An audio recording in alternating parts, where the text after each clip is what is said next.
This is John Reischman. And this is Laurie Lewis. And we're at the Ford Theatre in Hollywood, California. That's right. We used to be in the same band At different years times. ago, yeah, but not at the same time. Laurie used to be in this, was original member of a band called the Good Old Persons, which is an all-woman band that started in 74, I think 74, so. 74, Yeah. 75 in California. And I was a fan. I used to go and hear them, and used to go listen to them, but I never considered being in the band because you had to be a woman.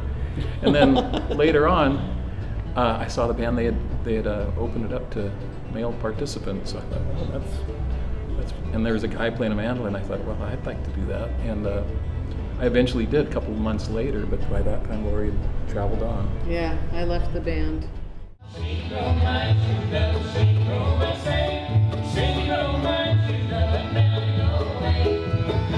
I played with this band, the Good Old Persons. That was the first professional band, and then during that time I played with the guitar player Tony Rice in the Tony Rice unit, and then about 12, 13 years ago I started this band, the Jaybirds, and that's been pretty much it.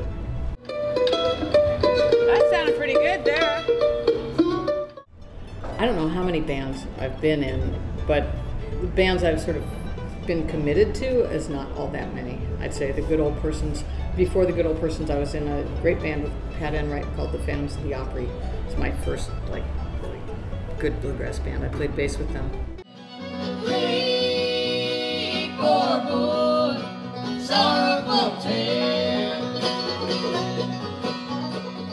After the Good Old Persons, I started a band with my friend Beth Weil. We called it the Grant Street String Band. And when that band sort of, everybody went their own ways, and we had just put an album out, and then I started getting gigs. So I called it Laurie Lewis and the Grant Street Band, and then shortened it to Laurie Lewis and Grant Street. And then I've been pretty much doing my own bands since then.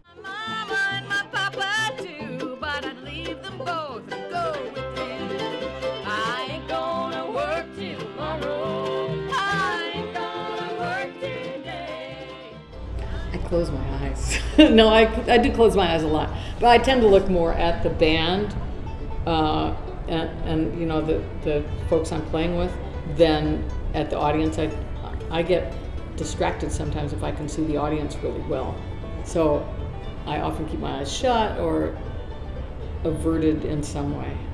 Yeah, I look at the band members too, and the audience somewhat. Yeah. You know, when I'm talking, I'll look at the audience. Yeah. But in a beautiful space like this, I'll be looking at the sky and the trees, and you know, Yeah. this will be a real lovely time of the evening to play. Have little on-instrument wireless microphones, so it works out really good because it has the illusion of being old school, one microphone. There's a common repertoire with the music, and a lot of the tunes have similarities to each other, so it's not too tricky putting it together. If it's a little bit loose, that's fine. Ragged but right. Mm-hmm. People love to see train wrecks.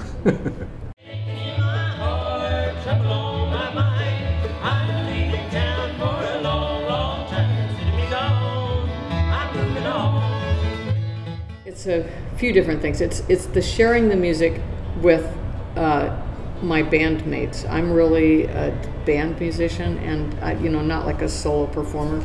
And I just love to hear what's going to happen around me on stage. That's really exciting to me, and being part of something that's bigger than myself.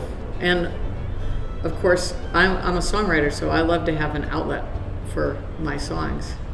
They're like the best way I have of communicating with the world, and so getting them out there is great. Yeah, I would say pretty much the same thing. I like the ensemble sound quite a bit.